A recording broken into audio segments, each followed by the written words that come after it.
চলে আসলাম কুয়াকাটা ঘুরতে। প্রায় ১.৫ বছর আগের একটা ভিডিও আপনাদের সাথে শেয়ার করতেছি। অনেক দিন পরে মনে হয়তো তখন আমি এরকম করে ভিডিও বানাইতাম না, একটু একটু স্কিপ নিয়ে রেখেছিলাম। তো ভাবলাম যে ভিডিওটা আপনাদের সাথে শেয়ার করি, ভালো লাগবে। আসসালামু আলাইকুম, সবাই কেমন আছেন? আশা করি সবাই ভালো আছেন। দিনটাকে খুব বেশি মিস করি, দিনগুলোকে অনেক বেশি ভালো লাগতেছিল। একটা কথা আছে না যে যেই দিন যায় আসলেই ভালো যায়, আলহামদুলিল্লাহ। আমরা গিয়েছিলাম ভৈরব থেকে প্রথমে পুরান ঢাকায়, তারপর ওদিক থেকে আমরা জাহাজে করে বা শিপে করে রওনা করি। আমাদের জাহাজটা যেতে প্রায় ২০ ঘন্টা সময় লেগেছিল। এটা ঠিক অন্যরকম একটা অসাধারণ একটা ভিউ ছিল আর অনেক বেশি ভালো লেগেছিল।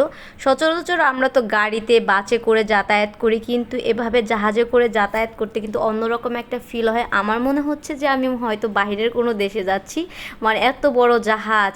যেই দিন যায় আসলে অনেক বেশি ভালো যায়। এই দিনগুলোকে আর ফিরে পাবো বলেন? কখনোই না। তখন হয়তো আমি ভিডিও বানাতাম না, তো একটু একটু স্কিপ নিয়ে রেখেছিলাম, তো তাই এখন আমি বড় একটা ভিডিও আপনাদের সাথে শেয়ার করতেছি। তো এরপর এই যে সমুদ্রের পাড়ে এসে দুজনে একটুখানি ভিডিও করেছিলাম, তাই আবার আপনাদের সাথে একটু শেয়ার করলাম। অনেক বেশি ভালো লেগেছিল। কিন্তু একটা কষ্টর বিষয় হলো সূর্য অস্ত যাওয়া এবং উদয় কিছুই দেখতে পাই না ঘুমের জন্য। আর জাহাজে আসলে কিন্তু অনেক বেশি খরচ, আমাদের টোটালি অনেক বেশি খরচ হয়েছিল, কারণ আমরা সব কিছু একটুখানি বেশি খরচ হয়েছিল। কিন্তু গাড়িতে আসলে ভালো হয়, কিন্তু জাহাজের মানে জার্নিটা বেশি ভালো লেগেছিল। এরপর সন্ধ্যার দিকে আমার হাজব্যান্ড আমাকে নিয়ে আসলো মাছের বারবিকিউ খাওয়ানোর জন্য। তো এখানে এসে সব ধরনের মাছ দেখতেছিলাম, আমার অনেক বেশি ভালো লাগতেছিল। আর আমি এবার ফার্স্ট টাইম গিয়েছি, তো আমি কক্সবাজারও যাই নাই, কুয়াকাটাও যাই নাই, প্রথম গিয়েছিলাম কুয়াকাটার। এই জিনিসগুলো আমার অনেক বেশি ভালো লেগেছে, নিজের চোখে সামুদ্রিক মাছগুলো দেখতেছি। কিন্তু ভাই আমি এগুলো একদমই খেতে পারি না, কারণ যে কোনো মাছ আমার নাকে যদি একটু গন্ধ আসে রান্না করার পর ভাজার পর, আমাকে মেরে ফেললেও সেটা খেতে পারবো না। তো সে আমাকে নিয়ে খুব টেনশনে ছিল। সে বললো যে তোমার যেইটা ভালো লাগে তুমি ওইটা খাও, ঠিক আছে, আমি কোনো একটা চুজ করে দিব, ওইটা ভালো না লাগলে খেলে খাবা না, পরে চলে যাবা, রাগ করবা, ওইটা দরকার নাই, তুমি যেটা ভালো লাগে ওইটাই খাও।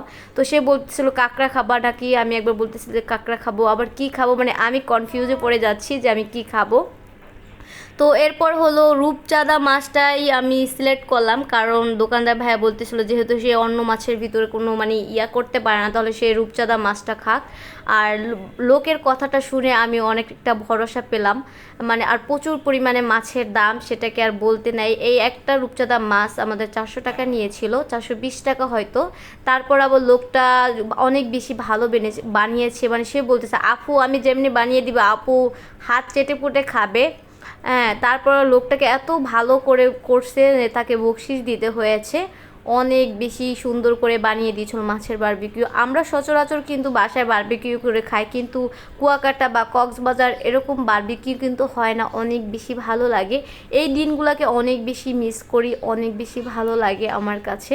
ইনশাল্লাহ আবার যদি কখনো কক্সবাজার বা কুয়াকাটা যাই, তাহলে তো অবশ্যই আপনাদের সাথে ভিডিও শেয়ার করব। আর অবশ্যই কিন্তু জানাতে ভুলবেন না আপনারা কারা কারা কুয়াকাটা ঘুরতে গিয়েছিলেন। এখানে ভাইয়াটা খুব সুন্দর করে মাছের বারবিকিউটা করতেছিল, আমার তো বেশি লোভ লেগে যাচ্ছিল, অনেক বেশি স্পাইসি হয়েছিল খেতে, অনেক বেশি ভালো লেগেছিল। আজকে এই পর্যন্ত, সবাই ভালো থাকবেন আমার প্রিয় ভাইয়া আপুরা, এবং পরবর্তী ভিডিওতে আবার আপনাদের সাথে দেখা হবে। আসসালামু আলাইকুম।